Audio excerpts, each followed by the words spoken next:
It's episode 65 of the Keto for Women show.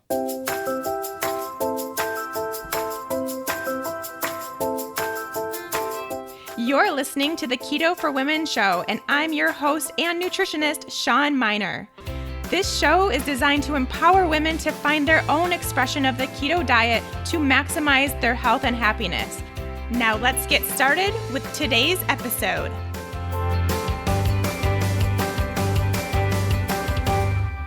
Hey friends, welcome back. Thanks as always for joining me on this episode of the Keto for Women show. And today it's time for another guest. And one of my friends will be joining me on the show here in just a little bit. But first, let's go over just a few things. Actually, what I want to share with you all is something that I have decided to try since recording this episode of the Keto for Women show. So Vanessa Spina is on the show. She just got done completing a carnivore experiment on herself, actually a few of them, which she's going to talk about with you all today.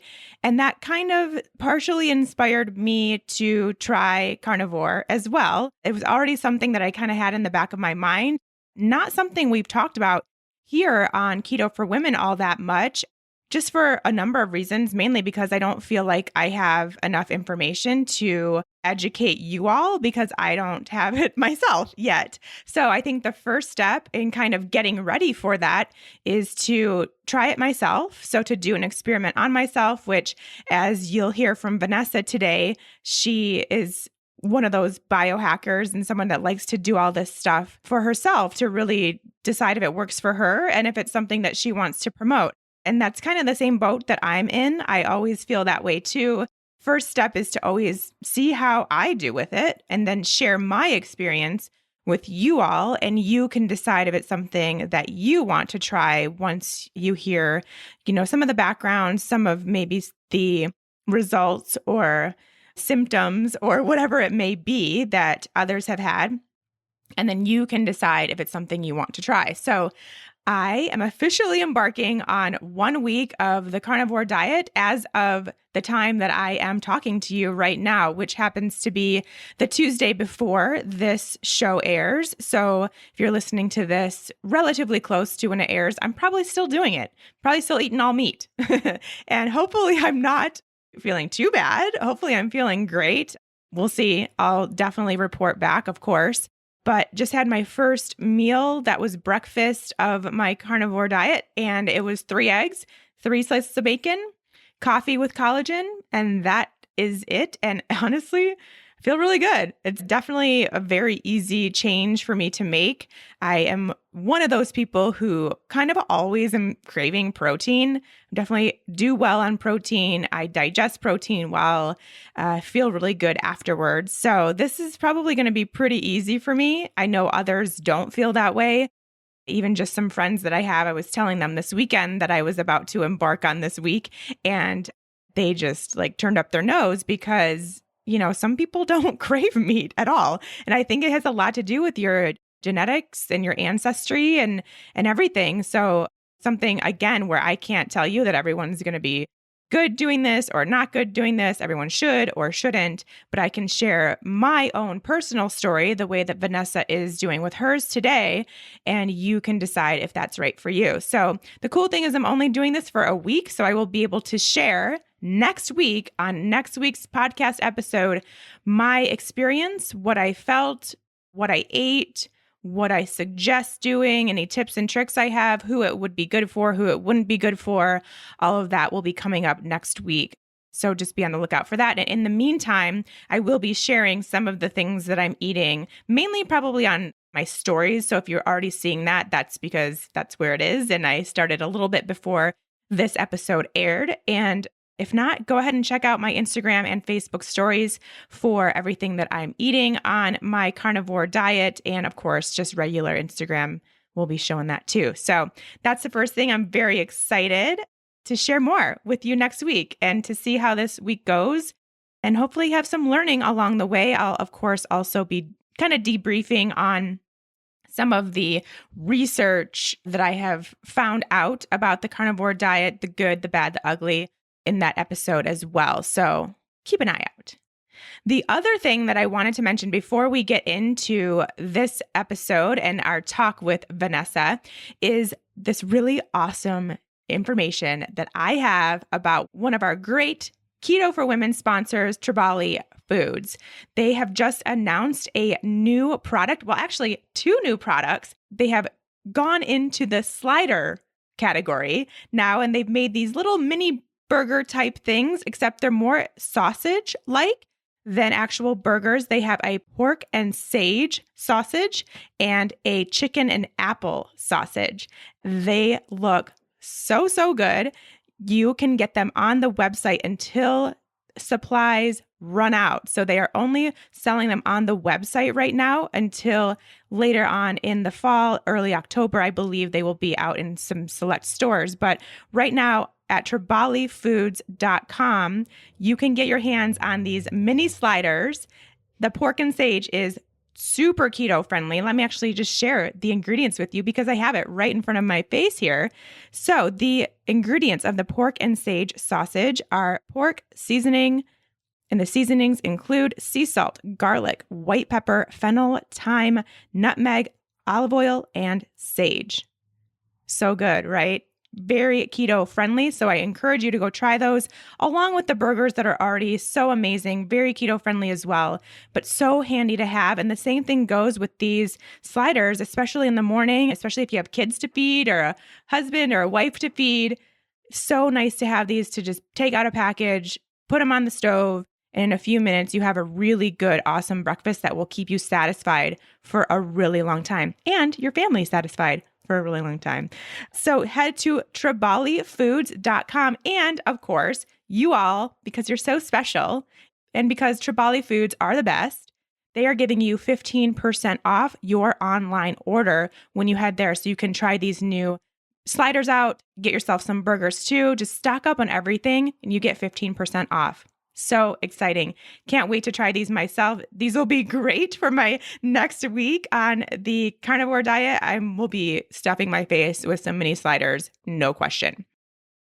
All right, let's move in to my chat with Vanessa Spina, one of my friends, one of the female leaders in the keto space, and just someone that has such a good heart. And I'm so excited for you all to meet her if you haven't already, although you probably have because she has her own podcast called Fast Keto, but she's also the best-selling author of Keto Essentials. She's an avid and passionate international speaker about the ketogenic diet and the founder of Ketogenic Girl. She's a completely self-taught keto diet blogger and meal plan provider, learning everything through her dedication to this singular focus, which is getting people healthy with the ketogenic approach. All right, let's turn to my chat with Vanessa Spina. Hey, thanks for having me. So much fun already because we're like friends in real life. Yes. We don't live anywhere near each other. So, I don't know how that works, but it does. That may be changing soon, hopefully, but oh my gosh, fingers crossed. I'll have a lot more Sean in my life in the near future. Until then, we'll have to settle for KetoCon and meeting in islands in Spain. Yeah, well, that's fine. I mean, that works for me. I'm cool with that. But you are another important gal in the keto space and have your own podcast and just tons of stuff going on over in the keto community. So why don't you tell anybody that doesn't know what's going on with you a little bit about yourself and how you got here and what you like to do? Oh boy, I feel like so lucky because I get to just geek out every freaking day on my favorite topic in the world, which is ketosis. Yes. And for ketosis nerds. Ketosis geeks to the max. Like I am like, this is all I want to do all day long. And it's all I do all day long. And people somehow enjoy that. So that's great that I can provide value with that because I'm just really sharing my nerdiness. But I started really blogging about what was my hobby. I think it was 4 years ago. In 2008, I started posting about like keto stuff that I was into, and it just grew and grew and grew and took over my entire life in every possible way. And I've been running Ketogenic Girl, which is my meal plan program for 3 years now. I've had the meal plans out for about that long and the challenge. And I just love it. I love every day just getting to support people, cheer them on, and, help spread the word about real food lifestyle living and eating, whole foods. And it's awesome. So, like all of us, I'm assuming you didn't just all of a sudden wake up one day and be like, I'm going to start looking into keto. There was a process. There was probably your own health issues. There were your own things going on. So tell everyone about that. Yeah. I mean, to make a really long story short, it all started with gluten. I had quit sugar back when I was in university because I'd heard about Atkins. And then what I realize now is I kind of just swapped sugar for artificial sweeteners. Yeah. And then I swapped artificial sweeteners for natural sweeteners. And that kind of stuff, at least I cut out the sugar all those years ago, but I went gluten-free after finding out that I had a major reactions to it and major inflammation in my colon, extremely painful inflammation. And it changed my life. Within just a few weeks of going off of gluten, all of my pain had subsided. I had throbbing pain in my hands every day that went away. And I was like, oh, this is amazing. There's got to be more to this. So I just kept digging and started finding a bit of information. Actually, a lot of people find paleo first and then keto. I skipped the whole paleo thing and I found intermittent fasting. And then digging more from intermittent fasting, I found keto after that, just searching stuff online and, going on obscure forums like the nerd that I am. So, but it's been an amazing journey and amazing to be able to have found so many resources, online. Yeah, I mean, I think that's kind of a good thing and a bad thing. And I think that you would agree there are so many resources that we can turn to when we want to find out more about our bodies and what's going on in these weird symptoms or reactions or whatever that we're having. But it also can get to a point where it's too much, and especially I think you'll agree within the keto space, we're almost to a point now where there's too much information and it's getting really confusing. Yeah, I remember that woman when you and I were on the panel at KetoCon and she's like, what do I do with all the new information coming out every week? I have to listen to all the podcasts. You were just like, it's okay if you don't listen to them all. Take a break and do a podcast fast for a week or whatever. And yeah, I was like, why don't you listen to music? That was my answer. But it's true. And that's what I did. I was in podcast overload. And then now I mainly listen to music because I don't know, it gets to be too much. What's music? Yeah. What is that thing? Do we still have access to that? My phone's like a podcast listening device basically now. Right. So right. It's an Instagram and podcast. I forgot that music is possible. So I got to try that too. Because you can just listen to them all day long and follow more and more threads and rabbit holes. And it's amazing. And then all of a sudden you're doing everything wrong. Right. It's you can be talked into that you're doing everything right or doing everything wrong, whichever way you want to go at this point. It's true. But one thing I love about you is you're kind of biohackingness that you put into the keto space. So you are trying to learn more about you and your body and just, I think, women's health in general, of course, too, and keto and fasting and carnivore and all this stuff. And you're kind of using yourself as your own experiment. Is that right? Yeah, I love being my own guinea pig and doing experiments. And I mean, granted, everyone's different, but at least if something that I do, because I love testing so much and data, because I'm able to do these little experiments and stuff and share data, someone else can try that and see if it might give them good or bad results. And just sharing that information. And I think it inspires people to try stuff and just think outside the box and question different things. And it keeps me humble and always questioning things too, because it's really easy to just get into this space where you're you've got these rules, especially with, keto's got a lot of rules. You got these rules. And then if you do experiments, sometimes you challenge them. And one of the big ones for me lately, has really been protein. And there's just been so much debate about protein. And I know I read like everyone else about gluconeogenesis and, moderating protein and all this stuff. And I decided to try carnivore. I really didn't want to at first. I think of it more as zero-carb. To me, that makes more sense. My keto is very, very, very low carb. So zero-carb to me it wasn't a really big jump. It was just taking out the last veggies and stuff because I don't eat a lot of other carbs. But I was afraid to try it and I didn't believe in it. I thought it was weird and unhealthy. especially because of high levels of protein. And I did 3 subsequent experiments, and each time what I found is that I can go quite a bit higher in protein, even double than what I was doing before, and totally stay in ketosis. And I've been feeling better than ever with higher levels of protein. I do notice that there is still a level that for myself, I don't need to go over because I'm not a bodybuilder. Yes. I'm not crushing weights at the gym every day. I do like to be active, but it's just been really cool to see that I can increase my protein, and there's a range. I can eat kind of on the upper end of my protein range, and I don't really have to worry or fear getting kicked out of ketosis. So I may have lower ketones and a little bit higher blood sugar, but I just did all my blood work and I did my hemoglobin A1C and it was 76 or 4%. So even though my blood sugar is sometimes a little bit higher in the morning, it really hasn't affected the overall low level of it. And my fasting insulin was 2.1, which was amazing to see.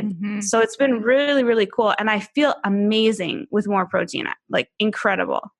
I get that feedback all the time. It's kind of weird. It's almost like we've gone from fearing carbs in keto to fearing protein. Yeah, totally. It's like now everything is bad but fat, right? So yeah, I was thinking about that this morning actually too. That's funny. Yeah, I get that question all the time and people are just super confused with how much protein intake they should be having. And of course, it's different for everybody, right? But I think you kind of doing that experiment for yourself and finding that out about you, I have a feeling that a lot of people, women in particular, are going to find that out about themselves too. So first of all, we want to hear more about what that actually looked like. So tell us about your actual carnivore zero carb experiment, because when I was on your podcast, you were in the middle of it and we talked about it a little bit and I was just blown away because I don't think I could ever do it, but I'm very curious. Yeah. So I did 3 kind of trials of it. I did a first one for 7 days and I really didn't like it. I did another one right after we got back from KetoCon. I was like, okay, I got to do this for 30 days to really see what is it that all these people talk about, this amazing effect, this qualitative difference from keto that could be so much better than keto. I want to experience it for myself and see what it is. And maybe I won't experience it. Maybe I will. And I did it the second time. I think that was when I talked to you. I was about halfway through and I was like, this is stupid. I feel ridiculous going to a restaurant, ordering a burger and not being able to eat the lettuce. It just seemed just bizarre. And I was like, I've gone too far. This is just weird. It got weird. And I was having a lot of those kinds of thoughts about it. I was thinking about, I can't wait to have dark chocolate again. I can't wait to have all these things. And then something weird happened. Well, not weird, but something really cool so I was just eating intuitively. So that's a carnivore thing. You eat anything from the animal kingdom. Our friends were here on the weekend and I was explaining to them what it was. And they said, so you can have eggs and dairy? And I said, yeah, anything from the animal kingdom. So he said, so basically animals and anything released from animals. That's a really good way to put it. That makes it very easy to understand. I was like, yeah, okay. That works. So anything from the animal kingdom, so that includes dairy and eggs and all of that. I had my first experience of just eating intuitively. And there's something that happens with just eating meat where I notice, and a lot of other people know, so you get really full and satiated quickly, but without the stomach stretch. It's more just you look at meat and it becomes unappetizing. And I really feel that that's the sincere connection with your body, that your body goes, nope, I'm good. And I've got all my nutrients met. I don't want any more. Totally agree. And then if you think about something like a carb type of food. So for me, my snack in the evening was always 100% dark chocolate or cocoa butter or coconut. If I thought about that, I can make room for that. So that showed me there's a difference really between hunger and appetite. And there's always appetite. Appetite can always be there because there's something else going on. Especially for me, I learned I'm really carb sensitive, but I got to experience this eating intuitively where it's no more calculating anything. Not that I really did that much anymore, but I still would do sometimes just planning and stuff using at MyFitnessPal. This was just eat when you're hungry and eat till you're full and then stop. And it was just meat. I found that when I had more beef, like the first time that I was doing it, I did more salmon and chicken and pork. But when I eat more beef, like I got full really, really fast on smaller amounts and like lots of ribeye steak. And it was an incredible experience to just feel this intuitive connection. So I ended up eating about twice a day, 2 meals a day. And I would eat usually like somewhere between 1 pound and 2 pounds of meat and a lot of beef, some like chicken and pork and fish still, but just more heavy on the like steaks and burgers. And I just had this incredible experience of intuitive eating where I really, really connected with my hunger. And I decided after that that it was so hard for me to go off of eating dark chocolate and coconut butter that I decided I don't want to bring that back in because I'm really enjoying, like once I got to the other side of it, I suddenly stopped thinking about it and stopped having this dependency on it. And I really liked that. So did it seem like then it kind of made you realize then that constant, like basically your habit of the chocolate and the coconut butter, you weren't eating intuitively with that because it was kind of your habit, your go-to, even when you weren't hungry, you were still going to have that. So it kind of made you realize that? yeah, it made me realize how much that was a comfort food for me. And it's something at the end of the day, the end of the day is when you're tired, you've expended all your energy. My husband and I always like sit on the couch and watch a program together. And then I would always want to have dark chocolate. And I noticed that sometimes I was having it just to feel better, like feel better about my day, feel better about myself, feel better, just like it made me instantly happy, like whenever I had it, like it's awesome. But I also realized that I really get bored watching programs on TV. Like there's a couple shows that we love. And if I do something instead, like reading is a flow activity for me. If I sit on the couch at night and I read a book instead, I don't have any desire to have dark chocolate or anything. Like I don't even want anything to drink. Like I just want to read because I'm in this such an enjoyable flow activity. It's only when I'm bored that I want to entertain myself, entertain my mouth with like something. Yeah, that's such a good point because I think a lot of us get into that space where we think we're being entertained by the TV, but we're actually not. And so then we need something else also. And it's usually food. So there's a lot of eating in front of the TV. I think that happens that's completely mindless, completely habitual, and not actually intuitive at all. So I think that's so fascinating that that's kind of, I guess, one of your biggest takeaways from doing this 30 days of carnivore is you really got into this place of intuitiveness and learning what it means to be satisfied and then not need anything beyond that. Yeah, it's the most food freedom I've ever experienced and I got into a lot of this because I was watching a lot of Ted Naiman and I was like, what is this habit that I have? Is it coming from a craving? And he has this theory, Dr. Ted Naiman, about how cravings in the evening time, they come from inadequate protein during the day. And he's got some fascinating talks about this and protein dilution and how it's happened gradually, has like crept up.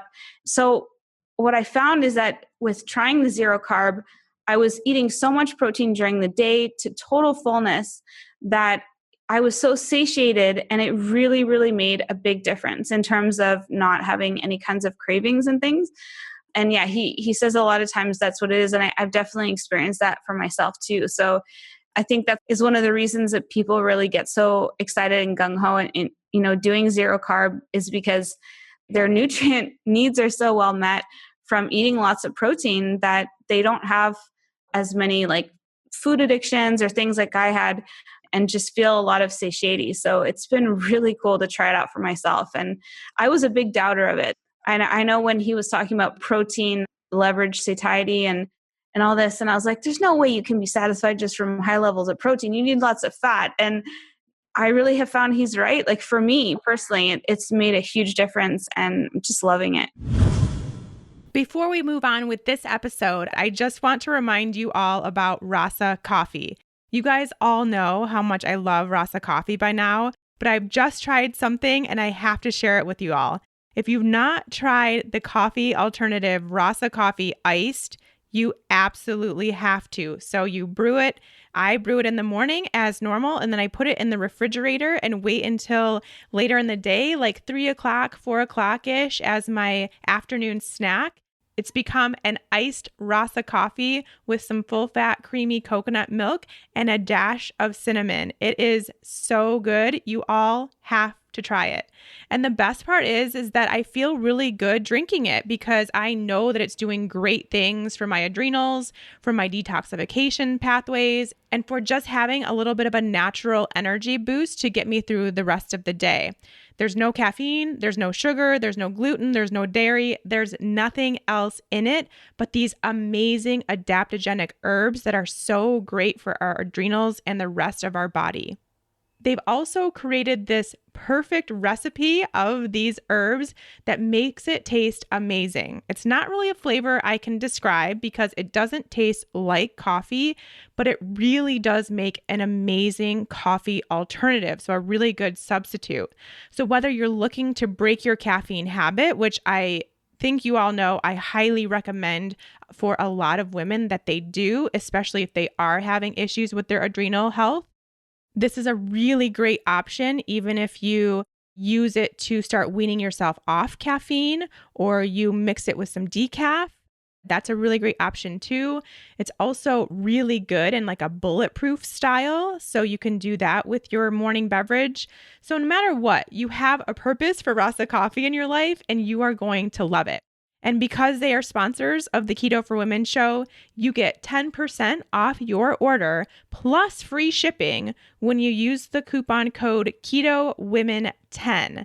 So you will head to rasacoffee.com/keto-for-women and use the coupon code KETOWOMEN10 to get 10% off your order. We will have all that information linked in the show notes, so you can head there right now, use that link to grab your 10% off and get yourself some amazing coffee alternative. You will love it. Okay, so you mentioned getting your nutrient needs met. So I think a lot of people and, some of the naysayers about going zero carb or carnivore is that you're not getting these micronutrients from, leafy greens and other vegetables that we have in our daily plans, most of us. So I guess, how do you feel about that? And was that anything that you experienced? Yeah, so I've learned so much because I did so much research before trying this out and also while trying it out. There's a couple different theories about micronutrients, like in anti-nutrients in plants. There's a lot of information coming out about that now and how there's anti-nutrients in the plants that can bind to some of those micronutrients and prevent absorption. And I don't know how I feel about that. I think for most people, eating vegetables is great, and I'm not going to be eliminating them out of my diet. For me, I've decided that I just would rather quote unquote spend my carbs on vegetables as opposed to more like dark chocolate or coconut kind of things. So I don't think that there's any valid reason or real reason for anyone to exclude plant foods, especially the lower starch ones. And, if that's something that you love, it's a part of your lifestyle, there's absolutely no reason not to have them. I think that people who have decided to go without them, they've noticed a qualitative difference for themselves without them long term, that they don't really want them. And that's a personal decision for them. But I think for most people, vegetables have tons of great nutrients in them. So unless you're really sensitive to some of those anti-nutrients, there's so much information now coming out about lectins and phytates and salicitates and oxalates and all these things in vegetables. And I think it's important for some people to question those things and look at them and say, one of the things I discovered is I ate a lot of cruciferous vegetables and they cause a lot of bloating for me. So I've been kind of using carnivore as an elimination diet and switching to trying different vegetables that don't cause that bloat for me and that kind of indigestion. So I think there's no reason to exclude vegetables unless it's something for you. Like some people are extremely sensitive to them. I really don't know what I think about the theory of the anti-nutrients binding all of the micronutrients in there. I think there's just no reason to give them up totally unless you have some chronic persistent health condition that's not going away and there's just nothing else that can help you and you want to try it. But for most people, I don't see why. Yeah, I mean, it's just, if anything, just for like variety and Yeah, flavor. And right. I mean, yes, you're getting all your micronutrients from those veggies and stuff too, but just because, food tastes good and veggies are delicious. I do want to say one thing, and that there is a chart you can look up. Have you heard of Dr. Georgia Ede? No, I haven't. So she's done a lot of work about this. She's a doctor, and she has a really cool website because she has some information about, a lot of people fear eating meat, and I'm not talking about carnivore, but just eating more protein or eating more red meat, especially. And she has a website called Diagnosis Diet, and she talks about some of the studies that have been done on red meat, and she kind of debunks some of the so-called causative correlations between eating lots of red meat and cancer and early mortality and even nitrates and all these things. But she also has a really cool chart. And I remember when I took nutrition in university, one of the first things that our professors said to us is the bioavailability of nutrients is the highest in meat. Like, it totally eclipses vegetables. And I was a vegetarian at the time, and I was like, oh no, like that's no good. Can't be true. Yeah, but she has this chart on her website, and you can see that most vitamins, they are best in terms of bioavailability in animal foods. Mm-hmm. There's only one where plants are better sources, and that's vitamin C. And vitamin E is very low in animal foods, except for liver. So if you're eating a lot of meat or sort of less vegetables, it's great to have organ meats and, liver in that. And that's one of the reasons that people talk about it, is because of the vitamin E. But everything else, iron, calcium, iodine, zinc, ALA, EPA, DHA, vitamin A, vitamin B1, all the B12. B12 isn't even found in plant foods. Mm-hmm. Vitamin D is not found in plant foods. So there's so much nutrition and micronutrients in meat itself. And I think that's why so many people have been thriving on it, even though they're excluding plant foods. Yeah. And that's something that I've heard as well. I haven't done nearly the research that you have on it. And I think all of my listeners should know that I have no stance for or against carnivore at this point. So I'll just know that. Yeah.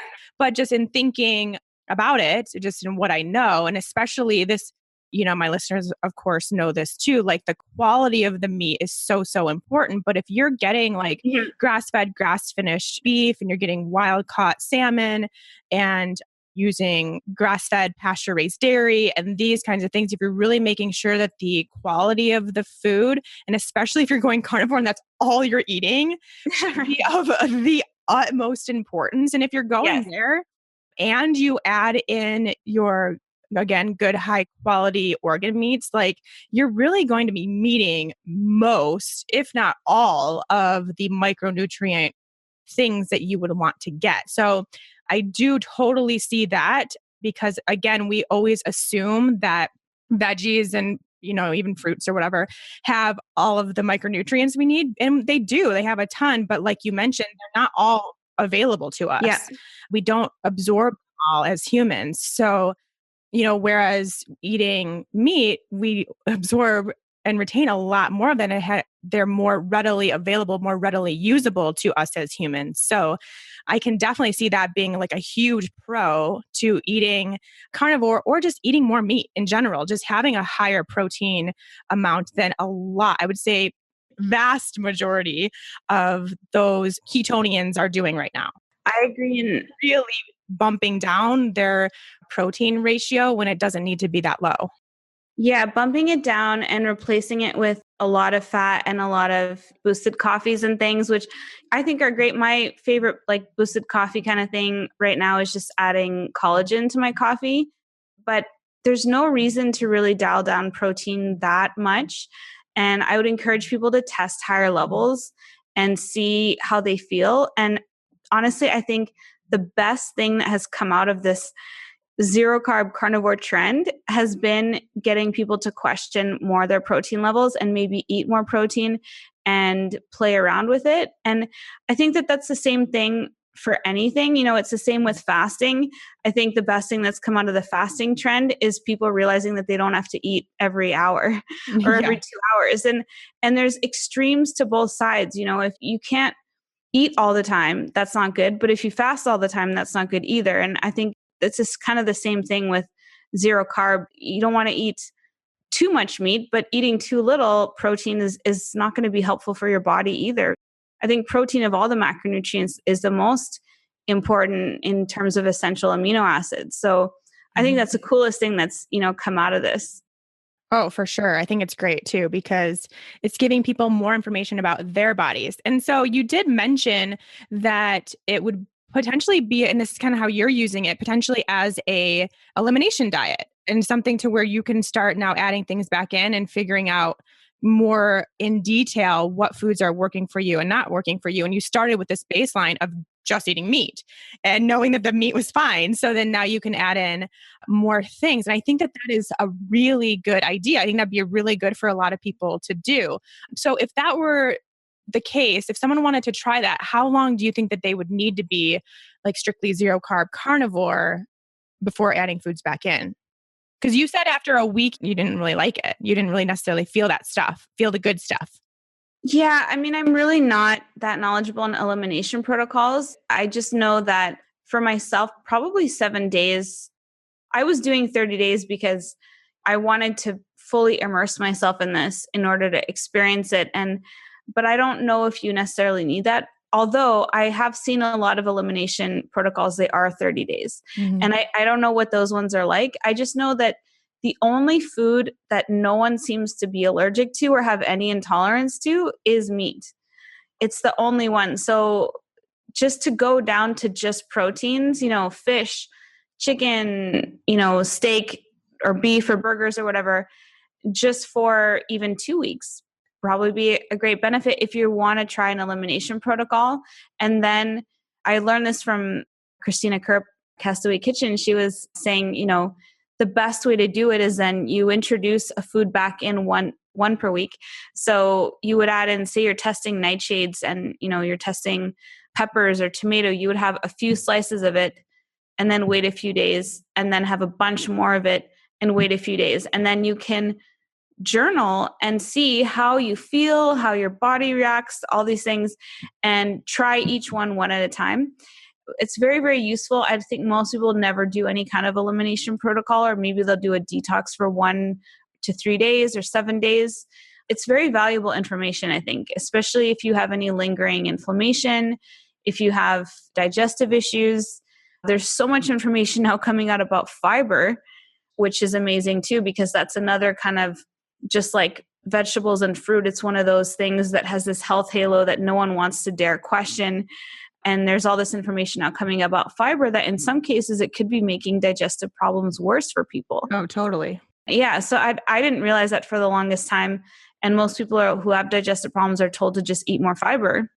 There's definitely a fiber sweet spot for everybody. Can go either way. We can have too much or too little, and then it's problems either way. Yeah. That's really interesting. Yeah. But I think it's just a cool thing if you want to use it as an elimination diet to try it out. And then, especially if you have any kind of lingering health, like food allergies or intolerances that you're trying to figure out. Yeah. I think like a week or two would be, maybe like a 10-day or something like that would be enough to where someone would be able to calm down whatever is potentially going on in their system. Yes. And, get used to that and hopefully feel some of that intuitive eating satiety thing that you were talking about that I think is so important and would be so great for a lot of women to take out of that. Maybe that's enough time to start experiencing that too. So that would be good. Now, one last question. I guess the best thing that I've heard come out of going zero carb carnivore for a lot of people is this reduction in bloating. And I think that bloating is plaguing almost every female out there. Yeah. So was that something that you experienced? Yeah. I mean, I've never had a flatter stomach. And to be honest, it's been nice to just not deal with that bloating because there are times that like I would just have a regular dinner. And then after dinner, I'd be like, I feel 4 months pregnant, and I've never been pregnant. So I don't know what that's like. And I'm not sure if, that's an accurate feeling or not, but I just felt really uncomfortable.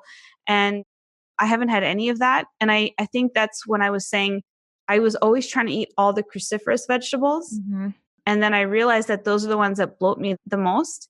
And that may mean that I need, more support in terms of supporting my healthy gut microbiome, the healthy bacteria.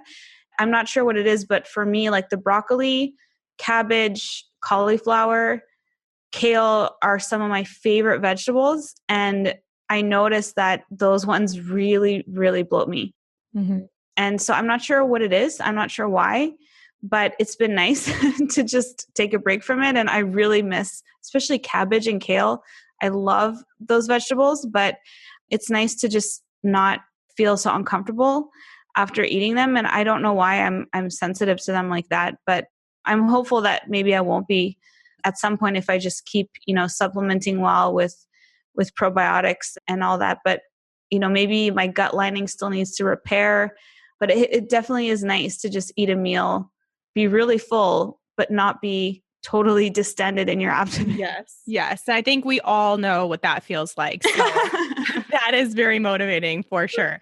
But really, I just love this whole thing because, of course, what I preach here is you being the advocate for your own journey. So you found out all of these things from this experiment that you did. And so this may not apply to me or to this other gal that's listening, but the whole story is like you found out what works for you. And now we can encourage other women to find out what works for them. And it may be more protein. It may be that they also can't digest broccoli, So like there's a lot. I just love it. I love it so much. And I think that I really do think carnivore would be a good place to start for a short term for some people to figure some of this stuff out for them if they're still having issues with keto or with digestion or even energy or having sugar cravings or whatever the case may be. That may be a place for them to go to learn more about themselves.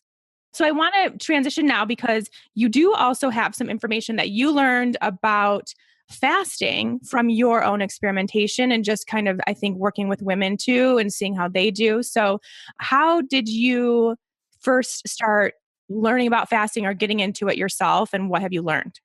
Yeah, I mean, one of the things that I love the most about keto is it's really a fasting mimicking diet in that we can get so many of the benefits that come from doing prolonged fasting. And, most of those benefits come from autophagy and mitophagy and this, cellular repair that happens when we are in that state when, we go between a fed state and a fasted state. In that fasted state, it's a repair time.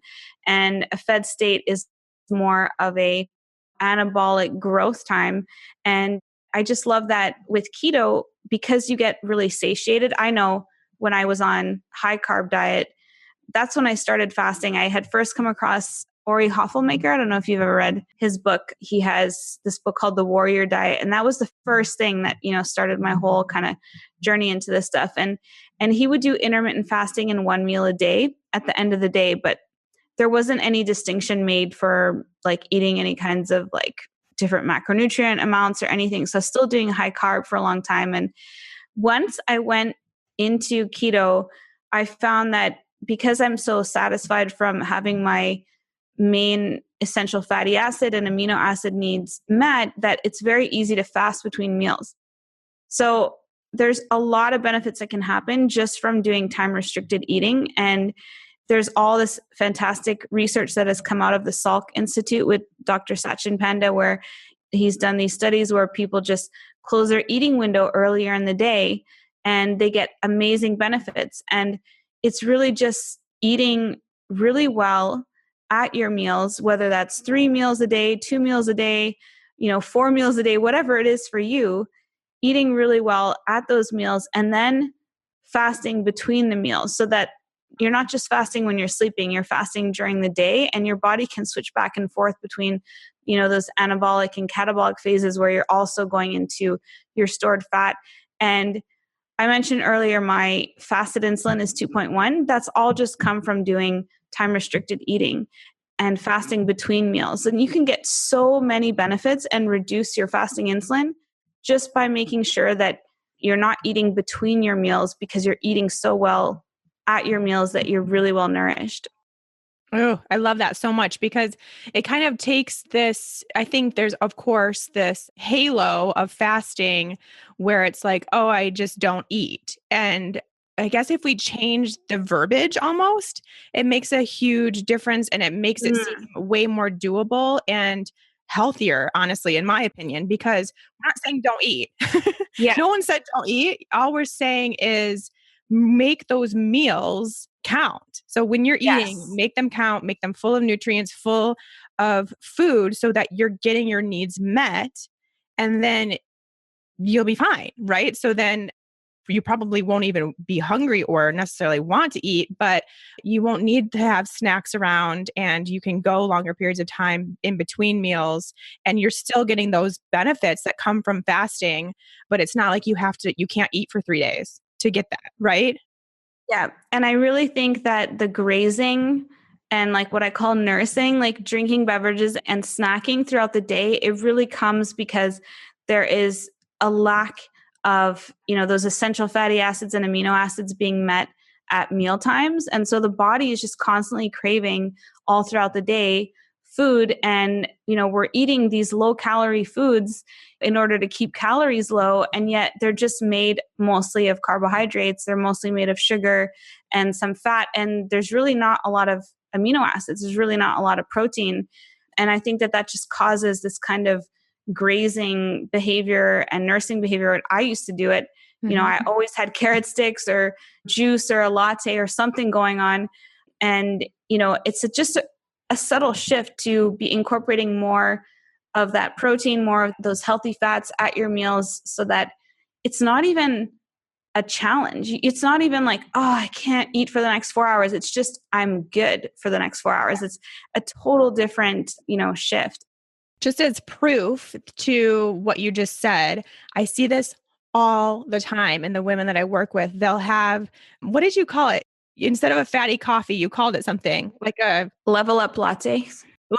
no, there was something else that you Oh, boosted boosted. coffee. Yeah. Yeah. Yeah.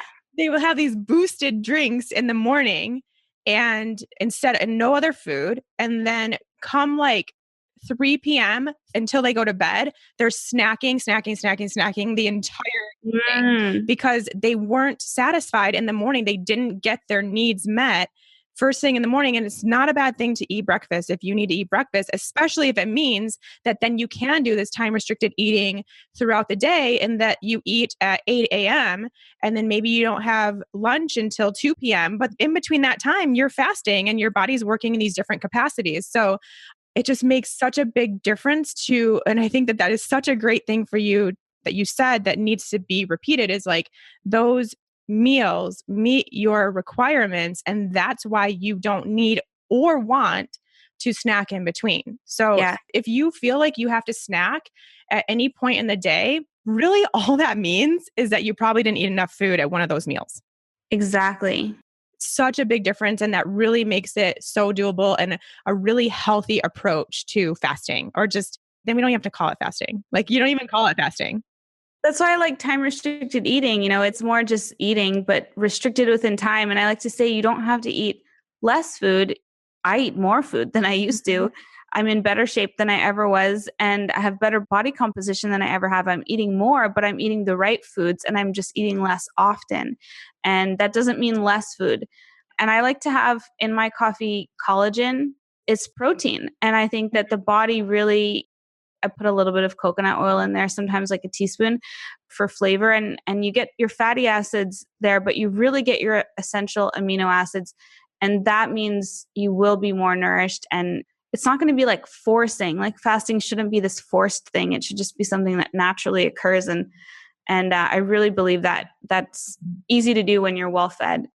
Ugh, I love it so much. I love all your just little bits of information that you have from basically doing your own research on yourself and then applying that and seeing if it helps for others too. Yeah, it's been awesome. I've just been geeking out so much on all this stuff. And next month, I'm going to be studying biochemistry and going back and doing a science degree because I just love all this stuff. And I've discovered my love and passion for it through doing these like Mm. biohacking experiments and stuff. And I just think it's so cool for people to just try different things and question different things and just try out and find what works for them. And it's fun. Like it's fun to try different things. Try something for a week, try this for a week, try that for a week, see how you feel, make notes and journal. I don't know, maybe not everyone is as geeky as I am about this stuff, but well, we're going to make them be. With enough talk about this, we're just going to do that because it is fun and it's empowering and it actually gives you information about your own body instead of listening to somebody else. Have you done any kind of like little, I'm sure you try all kinds of different stuff. I used to try a ton. I've done all kinds of elimination diets. I mean, even going keto was kind of my own thing. But since I've switched to keto, I haven't really done a whole lot because I just feel good already. Right. I don't really feel like that need to tweak. I did do several different fasting protocols and learned a lot about myself with that. But now I just kind of eat when I want to. And I guess right now I'm kind of experimenting with a little bit higher carb. I know we talked about this because my workouts have changed so much and I am kind of in this like weird like building pattern.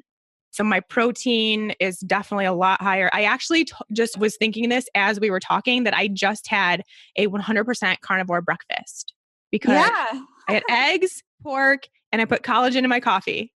Yeah, that's what I say to so many people. Like carnivore sounds so crazy, and yet so many of us have carnivore breakfasts. Like we have zero-carb carnivore breakfasts all the time. And I did that because I just got done working out. So I know I needed to get my protein in. So yeah, it's working out really well and I'm enjoying it. But thank you so much for coming on the show. Let's tell everyone where they can find you. You have to go listen to Fast Keto. Tell everyone about that.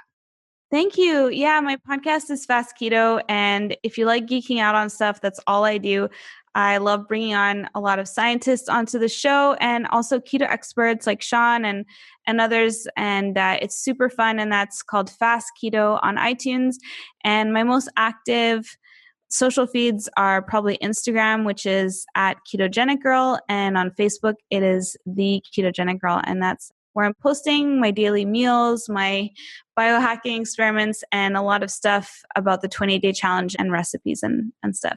And you have a cookbook. Yeah. Oops. I forgot. And I wrote a cookbook called Keto Essentials. It's on Amazon and it's got over 150 recipes, some of my favorite keto foods. And it's got meal plans in there too and lots of info on how to do keto. And we'll link to all of that in the show notes. So you'll be able to easily go find that. Thank you so much, Vanessa. I always love chatting with you. You're just the best. Thank you. Me too. I can't wait to do it in person soon. I know. We'll meet in person very soon. Yay. Yay. Okay. Thank you. Have a good day. Thanks, Sean.